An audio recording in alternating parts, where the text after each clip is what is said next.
Hi, I'm Shayna from How to ABA. We get a lot of questions about acronyms that we use in ABA. ABA itself is an acronym, Applied Behavioral Analysis, but DTT versus VB versus PRT, what are those terms? What do they mean? So DTT is Discrete Trial Training. I'll show you that in a sec. VB, verbal behavior, again, I'll show you that. And then PRT, pivotal response training.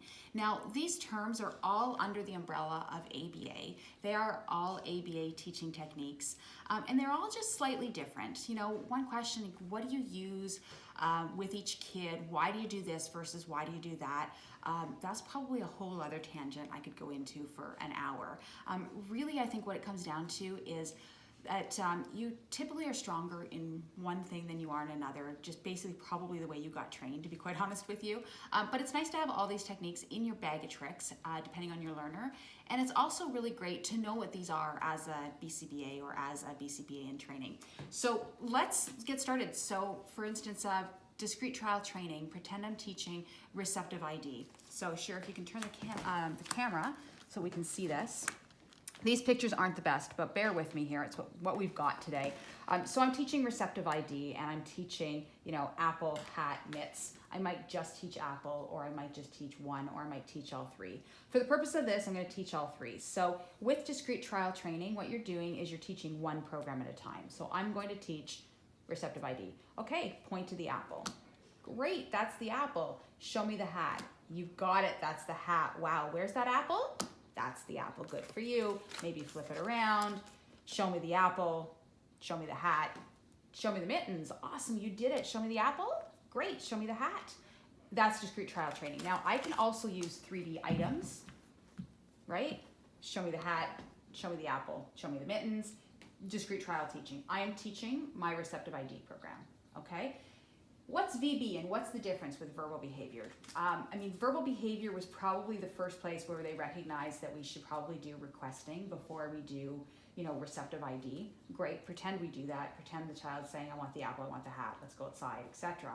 But I'm teaching receptive ID, and that's my main program with verbal behavior. Well, I'm also with verbal behavior going to mix in a couple other programs as well as some mastered stuff. So VB says, hey, let's keep it pretty successful here. So we want to make it as successful as possible. The student should probably be learning about 20% new things and 80% mastered. So pretend the new things are going to be either the new targets are going to be on and off, okay? Students mastered this pile, which is open and closed. Again, I could do this with 3D items as well, but this is all I've got. This pile here is all mastered, okay? And I'm also doing my apple. That's the one I'm going to target. These ones have been mastered. Okay, so my targets are apple, and my targets are on and off. Everything else here should be mastered. Okay, so here's the VB program, and here's how it goes. I would say, show me the mitts. Great job, that's the mitts. Where's the apple? Great, that's apple. You got it. What is it? Apple. Amazing. Where's the mitts? Those are the mitts. Great. Show me laughing. Good for you. What's your mom's name? You got it. Where's the apple? That's the apple. Excellent. Which one's on? You got it. And which one's off? Fantastic. Show me open. That's open. Amazing. Where's the apple? Amazing. That's the apple. What's your name? Cool. Which one's open? You got it. That's open. Wow. Which one's off? That's off. Fabulous. Find that apple? That's the apple. So see how I'm mixing and varying between programs here for VB? You've got to be extremely organized to do something like this. Your table basically has to be free from distraction, and you're able to grab certain things. Sometimes I'll set up my little stations in my little corners on my table so that I can grab pretty quickly. Again, you've got to be very organized. You've got to have a data sheet that has lots of different things on it, and that's VB. Now, PRT is teaching the same types of targets, but it's very different in its layout. So, first of all, PRT doesn't really use a lot of flashcards because they want things to be, the reinforcer should be what the student's selecting.